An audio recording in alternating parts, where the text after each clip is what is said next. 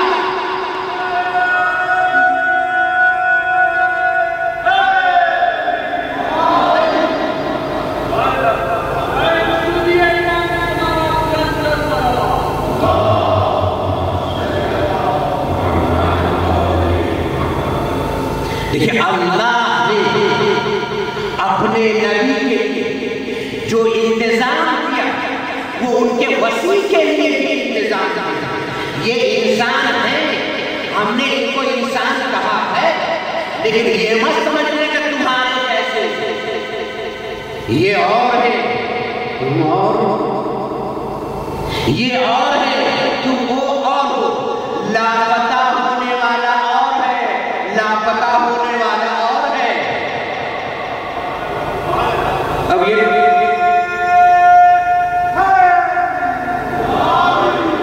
ابھی تو اردو زبان کی بات ہے، جو سمجھتے ہیں وہی، اس کا ترجمہ تو کر ہی نہیں سکتا ہوں۔ دیکھیے یہ اور ہے، وہ ہدایت کرنے والے، ہم ہدایت لینے والے۔ قرآن میں ایک اور بھی ہے جن کو اللہ نے انسان کہا، جیسے کہ جناب آدم یہ انسان ہے۔ کیسے پیدا ہوئے جناب آدم؟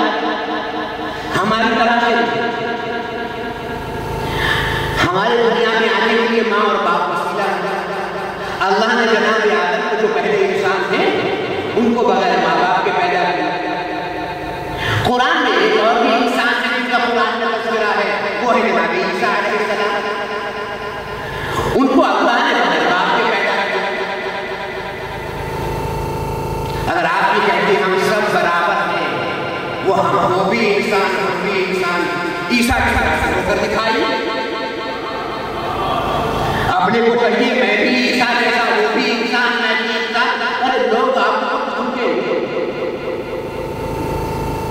ہمارا معاشرہ یہ برداشت نہیں کرتا ہے بغیر باپ۔ جی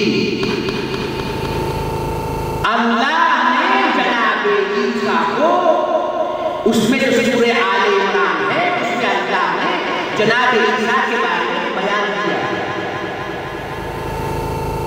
اِنَّ مَثَلَ عِیسَىٰ عِندَ اللَّهِ كَمَثَلِ آدَمَ۔ اللہ کے نزدیک جناب عیسیٰ، میں آپ کی توجہ ضرور سے چاہتا ہوں تاکہ میں بات کروں۔ اللہ کے نزدیک جناب عیسیٰ کی مثال آدم کی طرح ہے۔ کیا مطلب ہے؟ اللہ نے ان کو بغیر ماں باپ کے پیدا کیا، عیسیٰ کو اللہ نے بغیر باپ کے پیدا کیا۔ متوجہ نہیں ہوئے؟ اللہ کیا فرماتا ہے؟ عیسیٰ کی مثال آدم جیسی ہے، حالانکہ اور بھی مخلوق دنیا میں، اسی دنیا میں اللہ کی قدرت سے آئی ہے جو بغیر ماں باپ کے آئی ہے۔ جیسے جناب اسماعیل کو بچانے کے لیے جو جانور آیا، جو دمبا آیا، وہ بغیر ماں باپ کے اوپر سے آیا۔ اوپر جانور تھوڑی ہوتے ہیں، اوپر تو فرشتے ہوتے ہیں، جانور تو یہیں پر ہے، اسی جانور وہاں ہے۔ وہ دمبا بھی بغیر ماں باپ کے۔ جناب صالح علیہ السلام جو نبی ہے، معجزے کے طور پر پہاڑ کی پیڑ سے ان کو اٹھنی دی گئی، اس کو نام نکالے بھی بغیر ماں باپ کے. جناب عیسیٰ کی جب بات ہوئی تو اللہ نے یہ نہیں کہا جناب عیسیٰ کی مثال جانور سے نہیں دی، اس لیے کہ جانور بھی بغیر ماں باپ کے لیے میں نے حوالہ دیا. جناب آدم بھی بغیر ماں باپ کے پیدا کیا اللہ نے کو، لیکن جب مثال کی بات ہوتی ہے تو اللہ جناب عیسیٰ کی مثال جانور سے نہیں دیتا، اللہ جناب عیسیٰ کی مثال آدم سے دیتا ہے. اس سے پہلی بات یہ معلوم ہوئی کہ خدا احترام سمجھاتا ہے، رسپیکٹ سمجھاتا ہے کہ بولنا سیکھو، کس کے بارے میں بول رہے ہو. یہ میں صحیح کہہ رہا ہوں. منبر پر بیٹھنے والے بہت سے ایسے خطیب ہیں جو غلط غلط بات کرتے ہیں. امام کی بات ہوتی ہے تو کسی اور کو ملا دیتے ہیں، مثال دے دیتے ہیں، حالانکہ قرآن کی سنت یہ نہیں ہے. اگر معصوم کی بات کرو تو مثال بھی معصوم سے دو. عیسیٰ بھی معصوم، آدم بھی معصوم. متوجہ نہیں آپ؟ مثال کا مطلب کیا ہے؟ اگر جس کی تم مثال دے رہے ہو وہ معصوم ہے تو جس سے مثال دے رہے ہو اس کا بھی معصوم ہونا ضروری ہے. ہم اگر کسی امام کی مثال دیتے ہیں تو جس سے مثال دے اس کا بھی معصوم ہونا ضروری ہے. غلط غلط باتیں نہیں کرنی چاہیے منبر پر بیٹھ کر. کیا بات ہے وہ آپ کو جانیے گا، کیا بات ہے پھر وہ بات بیان کریں. دوسری بات میں آپ سے خاص کہنا چاہتا ہوں، اللہ نے کہا آدم کی عیسیٰ کی مثال آدم جیسی. رسول فرماتے ہیں علی تمہاری مثال سورہ قل هو اللہ جیسی.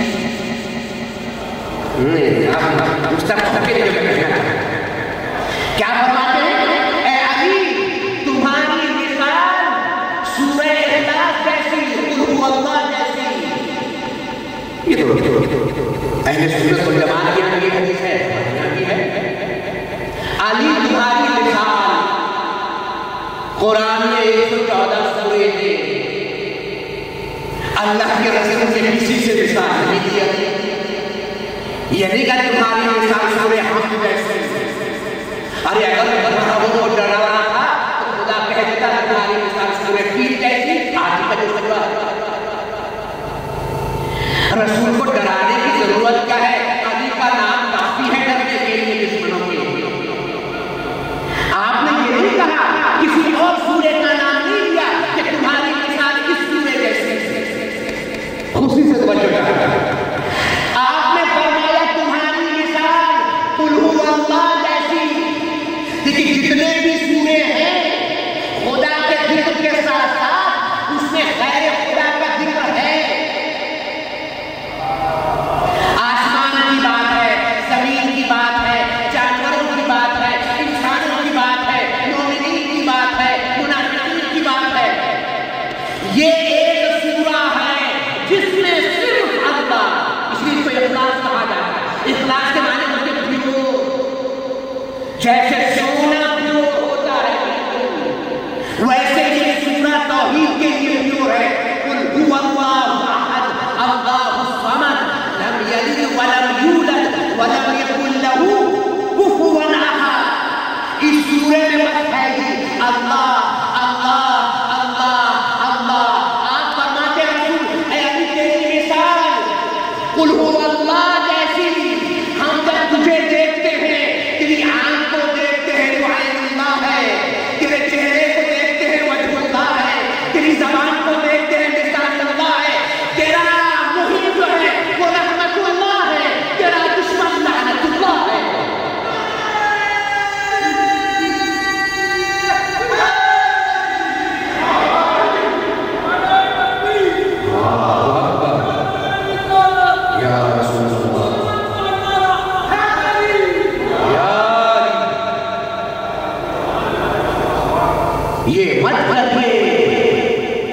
یہ مت کریے وہ بھی انسان اور ہم بھی انسان.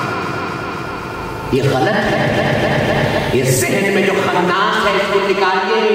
میں کسی اور سے نہیں کہہ رہا ہوں، میں شیعوں سے کہہ رہا ہوں. جی آج کل ہمارے یہ ہوا چلی کیا تمہاری وجہ؟ تم کو تو صحیح نماز پڑھنا نہیں آتی ہے، تم کو تو قرآن پڑھنا نہیں آتا ہے، وہ لوگ کے نیزہ پر قرآن پڑھتے ہیں، تم کیا؟ ہم کچھ نہیں ہیں، انسان خدا نے کہا ہے صرف ایک مصلحت نہ وہ نوری نوری چھٹے امام جعفر الصادق علیہ السلام، میں بات کیا کر رہا تھا؟ قل هو اللہ کی بات کر رہا تھا۔ مولا فرماتے اگر کوئی سفر پر جانے والا ہو اور نکلنے سے پہلے 10 مرتبہ سورہ قل هو اللہ کی تلاوت کرے، وہ ذہن میں یاد رکھیے علی تمہارے کے ساتھ قل هو اللہ جیسا اگر آدمی اگر معصوم ہے تو مثال معصوم سے ہونی چاہیے۔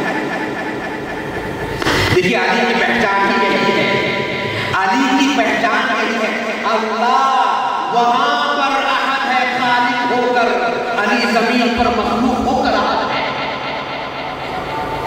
علی جو ہے وہ اپنے مخلوق ہو کر احد ہے۔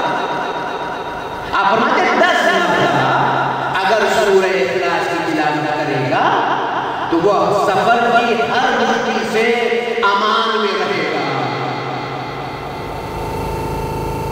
آپ متوجہ ہوئے مولا کیا فرماتے ہیں؟ دیکھیں حدیث ہے، یہ میری بات نہیں ہے، آپ پڑھ سکتے ہیں کتابوں میں۔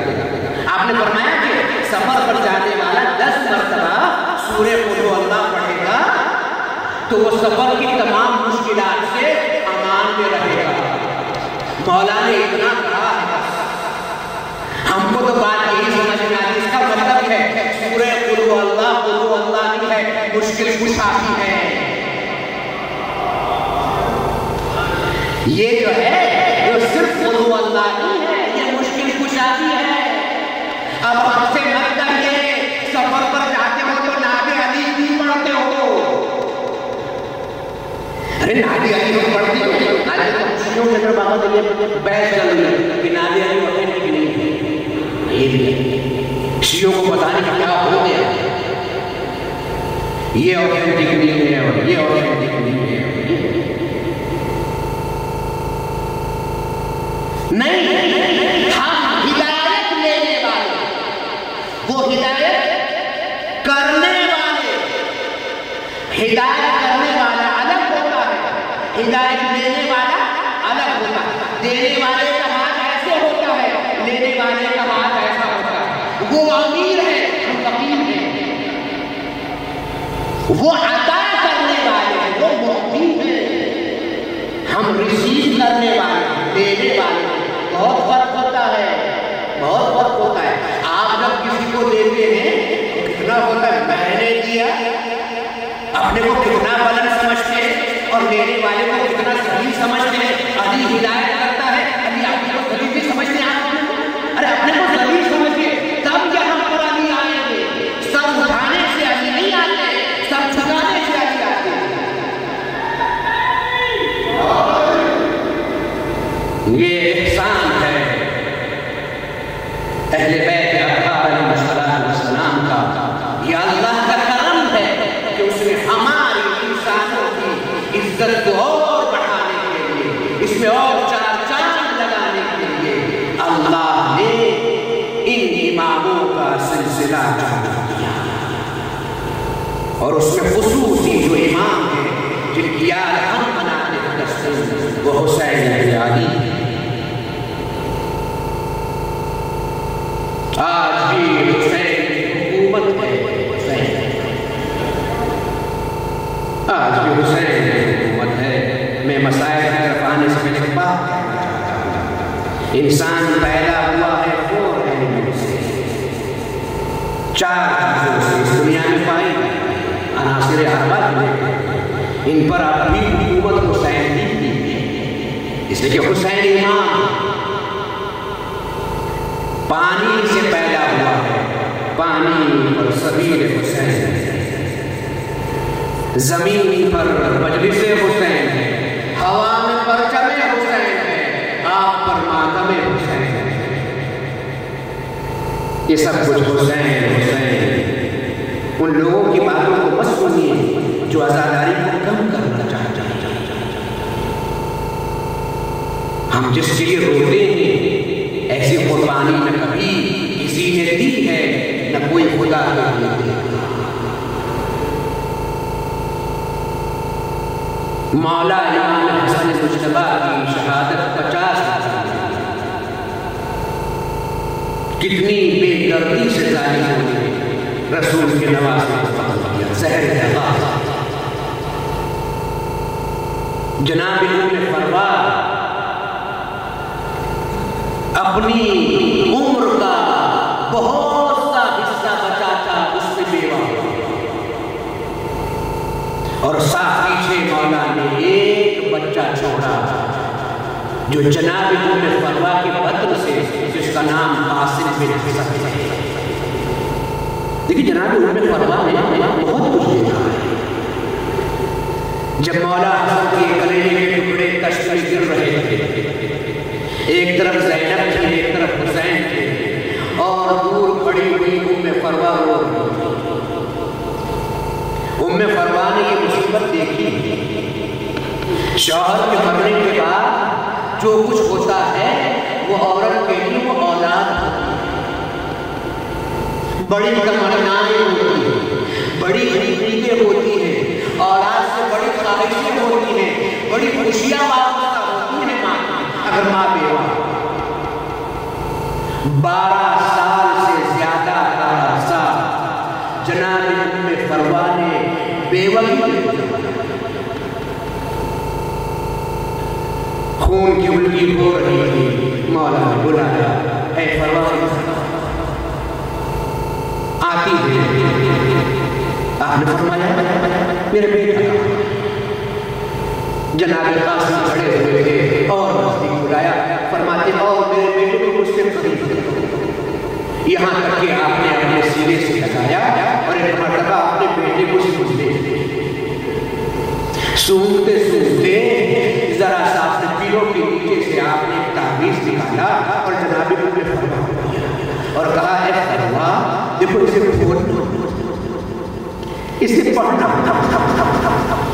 مجھے جب دفن کر دیا جائے تو کچھ دنوں کے بعد میں میرے بچے کے ہاتھ پر تعویذ ڈال دیا، اور دیکھو جب کوئی ایسی مصیبت ہو کہ جس کا حل تمہاری نظر میں ممکن نہ ہو تو اس تعویذ کو کھول لینا، اس میں تمہاری مشکل کا حل ہوگا۔ بڑی محنتوں سے ام فروا نے قاسم کو پالا۔ حسین 28 رجب کو کربلا کے لیے مدینے سے روانہ ہوئے، ساتھ میں ام فروا بھی زینب کی کنیز بن کر گئی۔ کربلا یہ قافلہ پہنچا اور شب عاشورا مولا اپنے خیمے میں عبادت کر رہے تھے، تسبیح خدا کر رہے تھے۔ اس میں حسین نے محسوس کیا کہ میرے کوئی داہنی طرف آ کر بیٹھ گیا۔ اب جو حسین نے مڑ کر دیکھا تو یتیم حسن قاسم تھی، آنکھیں آنسوں سے بھری ہوئی۔ ایک مرتبہ فرماتے ہیں مولا حسین کہ قاسم یہاں کیا کر رہے ہو؟ اتنی رات ہو گئی ہے، جاؤ اپنی ماں کے خیمے میں جاؤ۔ جاؤ مولا مادر گرائی نے بھیجا ہے مجھے یہاں پر۔ میری ماں نے پوچھا ہے کہ میں آپ سے پوچھوں کیا کل شہادت نامے میرا نام ہے یا نہیں؟ کہا بیٹا قاسم کیسی بات کر رہے ہو، کیسی باتیں کر رہے ہو؟ میری ماں نے مجھے یہ کہہ کر بھیجا ہے، بتائیے۔ جناب قاسم نے بہت اصرار کیا، ایک مرتبہ فرماتے ہیں بیٹا قاسم کل تو تمہارا بھیا اصغر بھی مارا جائے گا۔ قاسم کا نام نہیں، اشارہ ضرور کیا، ایک قاسم کل دوبارہ بھیا اصغر بھی مارا جائے گا۔ ایک مرتبہ جناب قاسم تڑپ گئے، اے مولا، اے چچا، کیا ظالم خیمے میں آ جائیں گے؟ کہا نہیں بیٹا نہیں، کل تمہارا بھیا مارا جائے گا۔ میں کہوں گا قاسم تمہیں یہ خیال تڑپا رہا ہے کہ ظالم خیمے میں نہ آ جائے، لیکن عصر کے بعد ظالم خیمے میں تنہا نہیں آئے، آگ اور لکڑی لے کر آئے۔ صبح ہوئی، انصار کی لاشیں آئی، اون محمد کی لاشیں آئے۔ جب ام فروا قاسم کو دیکھتی تھی تو کہتی تھی بیٹا ابھی تک زندہ ہے، ابھی تک زندہ ہے۔ کون ایسی ماں ہوگی جو اپنے بیٹے کے لیے